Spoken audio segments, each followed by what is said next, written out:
Hello. അപ്പം ഞാൻ നിങ്ങളെ ഇന്ന് കാണിക്കാൻ പോകുന്നത് ഞാൻ എങ്ങനെയാണ് വരയ്ക്കുന്നതെന്നാണ്. പലരും എന്നോട് ചോദിക്കാറുണ്ട് ഇതൊക്കെ എ വരയ്ക്കുന്നതല്ലേ എന്ന്. പക്ഷെ എ വരയ്ക്കുന്നതല്ല, ഞാൻ തന്നെയാ വരയ്ക്കുന്നത്. എങ്ങനെയാ വരയ്ക്കുന്നതെന്നല്ലേ? ദേ എൻ്റെ ഈ മൊബൈലിൽ കണ്ടോ 3 ആപ്പുണ്ട്. ഒന്ന് ഇൻഫിനിറ്റ് പെയിന്റിംഗ് ആപ്പ്, ഒന്ന് സ്കെച്ച് ബുക്ക്, ഒന്ന് ഐബിസ്. ഞാൻ കൂടുതലും വരയ്ക്കുന്നത് ഇൻഫിനിറ്റ് പെയിന്റിംഗ് ആപ്പിലാണ്. എന്ത് ഉപയോഗിച്ചാണ് വരയ്ക്കുന്നതെന്ന് ചോദിച്ചു കഴിഞ്ഞു കഴിഞ്ഞാൽ അതെ ഈ സ്റ്റെൻസിലാണ്. ഇത് സ്റ്റെൻസിൽ എന്നും പറയും, ഇത് പെന്നാണ്. ഇത് എനിക്ക് തോന്നുന്നത് നിങ്ങൾ പലരും ഭൂരിഭാഗം പേര് ഇത് ഉപയോഗിക്കുന്നുണ്ട്. ഈ ടാബിലൊക്കെ ഇത് ഉപയോഗിക്കുന്നത്. കാരണം ഫോണിൽ ഇങ്ങനെ ഇതാക്കാൻ ഈ പെൻ ഉപയോഗിക്കണം. അപ്പൊ ഇത് ഇത് യൂസ് ചെയ്ത് ദേ ഈ ഇൻഫിനിറ്റ് പെയിന്റിങ്ങിലാണ് ഞാൻ പടം വരയ്ക്കുന്നത്. അപ്പൊ ഞാൻ എങ്ങനെയാ വരയ്ക്കുന്നതെന്ന് നിങ്ങൾക്ക് ഞാൻ കാണിച്ചു തരാം.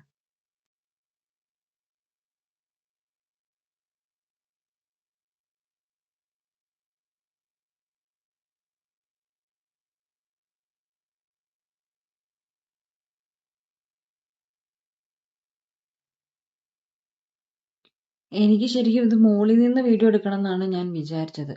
പക്ഷേ ഇത് അങ്ങനെയാണെങ്കിൽ നമുക്ക് വേറെ ഏതെങ്കിലും സപ്പോർട്ടും കൂടെ വേണം. അതാ ഇപ്പം ഞാൻ തന്നെയാണ് ഇതിന്റെ വീഡിയോ എടുക്കുന്നത്. അപ്പം എനിക്ക് ഇങ്ങനെ വീഡിയോ എടുക്കാൻ പറ്റുള്ളൂ. അതുകൊണ്ടാണ് ഞാൻ ഇങ്ങനെയെങ്കിലും വീഡിയോ എടുത്ത് നിങ്ങളെ കാണിച്ചു തരുന്നത് ഞാൻ എങ്ങനെയാണ് പടം വരയ്ക്കുന്നതെന്ന്. വരച്ചിരിക്കുന്നത് ദേവിയെയാണ്, സരസ്വതി ദേവിയെയാണ്. മുഖമൊക്കെ ഏകദേശം കംപ്ലീറ്റ് ആയി. എനിക്ക് ആ വരയ്ക്കുന്ന വീഡിയോ എനിക്ക് എടുക്കണമെന്നുണ്ട്. പക്ഷേ എനിക്കപ്പം അതങ്ങ് പറ്റുന്നില്ല. കാരണം എനിക്കതിന് വേറെ ഏതെങ്കിലും സപ്പോർട്ട് കൂടെ വേണം. ഇതിപ്പം ഞാൻ തന്നെയാണ് എല്ലാത്തും വീഡിയോ എടുക്കുന്നത്. അപ്പം എനിക്ക് തന്നെ അതങ്ങോട്ട് ഞാൻ വരച്ചുകൊണ്ടിരിക്കുന്ന സമയത്ത് എനിക്ക് വീഡിയോ എടുക്കാൻ പറ്റില്ല. എന്തായാലും ഇനിയും വരച്ചു കഴിഞ്ഞിട്ട് നോക്കാം. ഇതാണ് റിസൾട്ട്. ഇതാണ് ഞാൻ വരച്ചത്.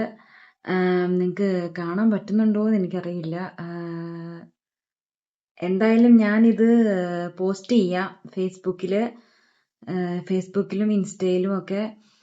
അപ്പം ഇതാണ് ഞാൻ വരച്ച റിസൾട്ട്.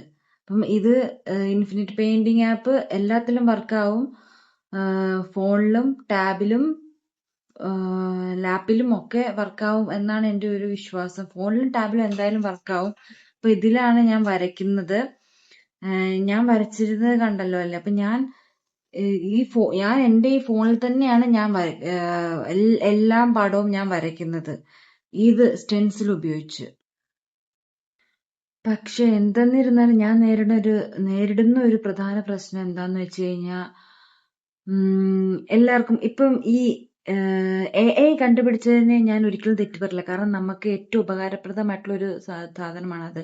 പക്ഷെ ചിലരെങ്കിലും എന്നോട് ചോദിച്ചിട്ടുണ്ട് ഇത് എ അല്ലേന്ന്. അപ്പം നമുക്ക് അങ്ങനെ ഒരാൾ നമ്മളെ ബുദ്ധിമുട്ടി ഇരുന്ന് നിങ്ങൾ നോക്കണം, ഈ ചെറിയ ഫോണിലാണ് ഞാൻ വരയ്ക്കുന്നത്. അപ്പം അങ്ങനെ ഇരുന്ന് വരച്ച് തരുമ്പോൾ ഇത് എ അല്ലേ, ഇത് അങ്ങനെയല്ലേ ഇങ്ങനെയല്ലേ എന്ന് ചോദിക്കുമ്പോൾ നമുക്ക് ശരിക്കും ഒരു സങ്കടമുണ്ട്. അപ്പം ആ ഒരു ഇതിൻ്റെയും കൂടെ അത് നിങ്ങളെ ഒന്ന് അറിയിക്കണം എനിക്ക്, അത്രേ ഉള്ളൂ. അതിനു വേണ്ടിയാണ് ഞാൻ ഈ ഇതിന്റെ വീഡിയോ എടുത്തിട്ടതും ഞാൻ എന്തിലാ വരയ്ക്കുന്നതെന്ന് നിങ്ങളെ കാണിച്ചു തന്നതും. വേറൊന്നും കൊണ്ടുമല്ല. ഞാൻ ഇതിലാണ് ഞാൻ വരയ്ക്കുന്നത്. ഇതാണ് എൻ്റെ ഫോണ്. ഇതിലാണ് ഞാൻ വരയ്ക്കുന്നത്. അപ്പം എന്തായാലും എൻ്റെ ഈ വീഡിയോ എല്ലാവർക്കും ഇഷ്ടപ്പെട്ടു എന്ന് ഞാൻ കരുതുന്നു. ഇനിയും സപ്പോർട്ട് ചെയ്യുക. ഇനിയും എനിക്ക് ഇങ്ങനെ ഓരോന്ന് വരയ്ക്കാനുള്ള പ്രചോദനം നൽകുക. അപ്പം താങ്ക് യു.